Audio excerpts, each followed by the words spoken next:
Let's turn our attention now to that suspected military camp that was recently discovered in White River, that's in Mpumalanga. Gatsheni is a community leader in the Masoyi Village who tipped off police and brought attention to this camp, which had been occupied, we now know, by Libyan nationals for the past 4 months. Initially, the presence of this particular camp didn't concern many people in the villages. However, last month, the situation changed when the Libyans, we're told, began selling their personal belongings, such as shoes and other things, arousing some kind of suspicion.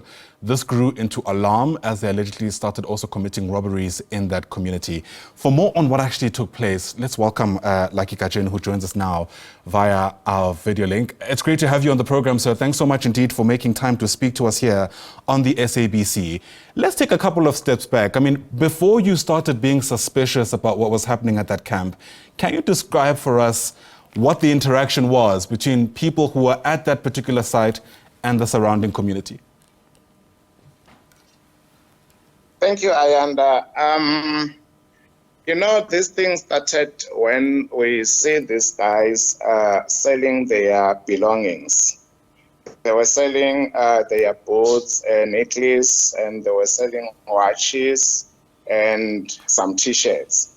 So then, actually, in the beginning, there was no problem at all. They were just roaming around the village, buying alcohol and cigarettes. But then the problem started when they start now selling their belongings. It's when now we became suspicious to say, then after selling everything, what is going to happen now? So it started from there. Yeah. What was your understanding around what actually takes place at that camp? My understanding is that they came for security training, of which we don't have a problem with that at all, because we understand that the security training is accredited with SIRA, so then there was no problem at all.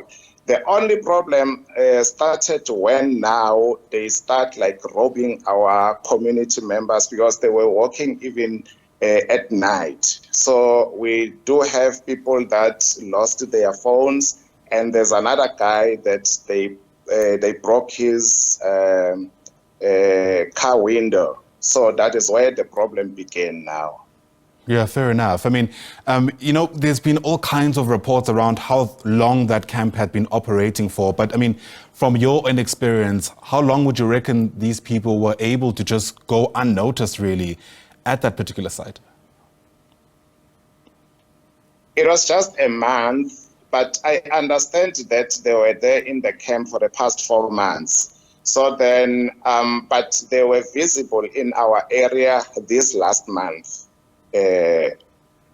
July. Yeah. For people who aren't, I suppose used to these kind of stories, they stand by just how many people were arrested. 95 Libyan nationals who we're told were able to take some kind of refuge at that camp.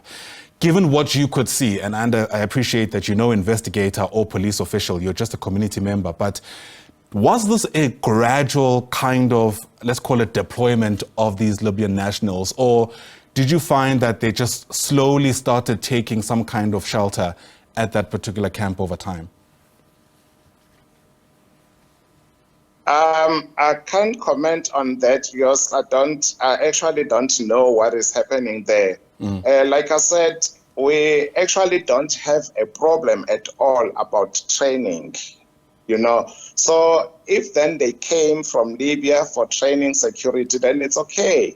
But then the problem is here in the village when they start now victimizing our community members, when they start now robbing people, beating people up, because there were a lot of accusations that they were working even during the night, to robbing people, like I'm saying, and victimizing people. So the problem is just that in the community. But the training part, I don't want to get into that because I'm not so sure what is happening there. The only thing that I heard is that that camp, it's a training institution and it's registered with SIRA. Sure. Can you perhaps describe to us how police responded once you started sounding the alarm? about what was taking place to you, you know, those robberies that you've described. How did police respond to some of those complaints? And then we went to the police station. There is a police that we spoke with, Mr. Frank, at Masoyi police station. So then after we spoke with him, then we were working hand in hand with him to investigate exactly what was happening there. So then the police station cooperated in a very good way, in a very good manner. How much time passed between you reporting what was taking place there, would you say, and that raid that we saw on Friday?